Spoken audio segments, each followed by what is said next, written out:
Hey everyone, welcome to this week's free Epic Game Store review. Today's subject matter is Train Valley 2, so let's get to talking about it.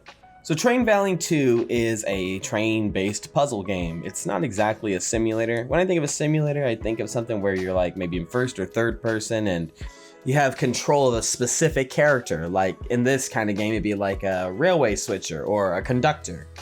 Instead, this game you have more of a bird's eye view and you have full command of an army of trains that are, well, gonna shuttle material from one production facility to a township. And, well, there you go, that's the game. I'll be honest, this kind of strategic puzzle game sort of gives me a little bit of nervous tension because it kind of makes me worry about whether I'm actually smart enough to do what I need to be able to do to complete a mission in this game. But you know, I think the developers considered that and they wanted to make this accessible to pretty much anybody. So they made the controls really intuitive and simple for people to understand. There's a tutorial in the very first level and it's text box generated and that's kind of blah. But it does give you a clear idea on how everything works, and after you've done the first mission, adding on whatever other complex layers of additional features the game wants you to learn and master, it's pretty simple from there. Which is a good thing, because a guy like me sees a puzzle like this and I'm just like, oh man, what? Now this doesn't mean that the controls don't need some improvement, because sometimes like a train's heads up display will get in the way of like what I'm actually trying to work on, and then you can't click on both and you have to get really pixel perfect on it. Like that's kind of annoying, but it doesn't make up a broad portion of the experience, so yeah, I give it a pass. But sometimes there actually is this soul-crushing thing that'll happen where you're about to get like a 5-star rank on a mission that you've been working on for the past 15 minutes and the game crashes and sends you back to the main menu. Like, this is really infuriating. As for the visuals and audio, I think it's really aesthetically pleasing. The music is very basic and non-intrusive, so you're not gonna close your eyes and jam out when you need to be thinking about like what's going on in the game. And as for the visuals, they're simple, they're basic, and they give a real clear indication of where geometry can go. So all the tiles are marked with like this checkerboard style.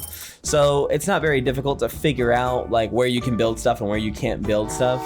And yeah, it does everything right in that department. So I have nothing to complain about. The big thing is it's just not hyper realistic and therefore intrusive or make you go, oh, what the heck are they doing with the visuals? Gross.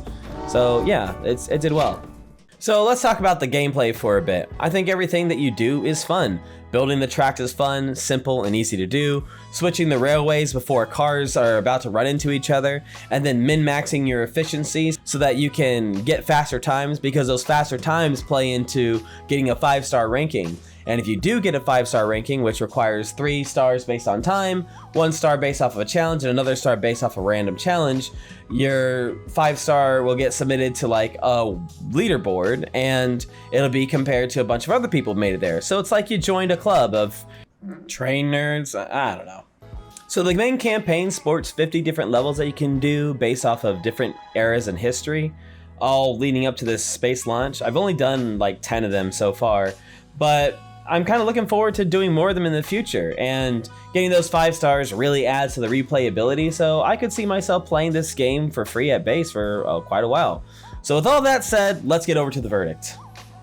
So the rating that I'm going to give this game is that you ought to play it while it's free, but you should decide kind of what you want to do after that. For me, it's going to be a play while it's free. However, there are 7 DLCs that are available, and each of them have like new mechanics and up to like 50 levels depending on which one you get.